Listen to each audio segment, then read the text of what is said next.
As Annie was just saying, it's kind of hard to believe, but the final week of the regular season for high school football is here. I know, it was a short one, but we were taking what we could get. A couple of really big games tonight. Bakita and Book have them covered, of course, and they are joining us live with a preview. Hey, guys. Hey, Annie. Yeah, it is the last week of the regular season. Of course, it went by a little faster considering there were only 6 in the regular season as opposed to the normal 9.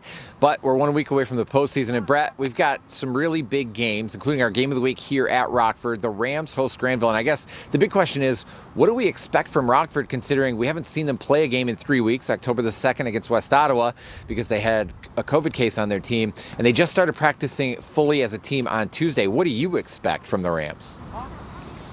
Well, you just don't know, Jay. I mean, you know how fans and coaches sometimes really don't like a bye week, right? Especially if your team is rolling. Well, think of a double bye. That's kind of the situation for Rockford. And on top of that, it's not like they've been practicing during a bye week to try to get better. The only thing they've been able to do is try to get healthy. And so that's one thing you look at because they played the less amount of games. But with the fact that they only started practicing all together as a team this Tuesday to get ready for their arch rival Granville and the team that everyone's looking up at the OK Red, unbeaten are the Bulldogs. This is a tough, tall order, even at home for Rockford. And I just don't know what team you're going to get because the other challenges in the OK Red you would look at, Hudsonville, they didn't play. That was week 3. East Kentwood as well was one of the games that they weren't able to play because of this COVID situation, Jay. So I don't know what to expect for Rockford. We do know Granville is rolling and they are a veteran club.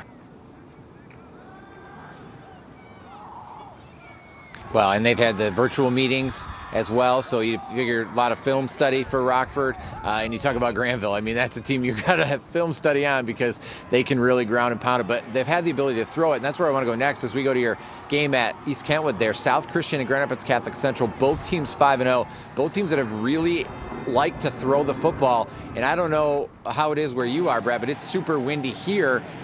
Do you think we'll be seeing the teams air it out in that game tonight?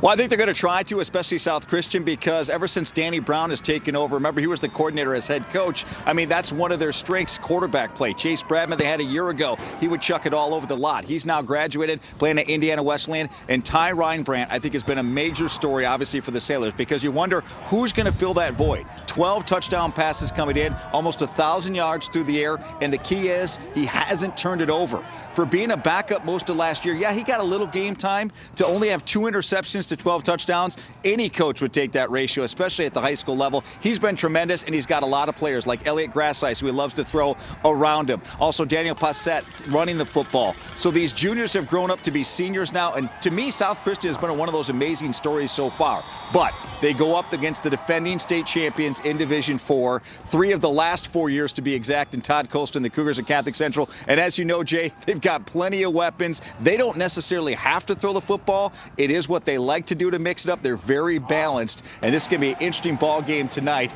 South Christian and Catholic Central, the winner, the outright champion in the OK Gold Division.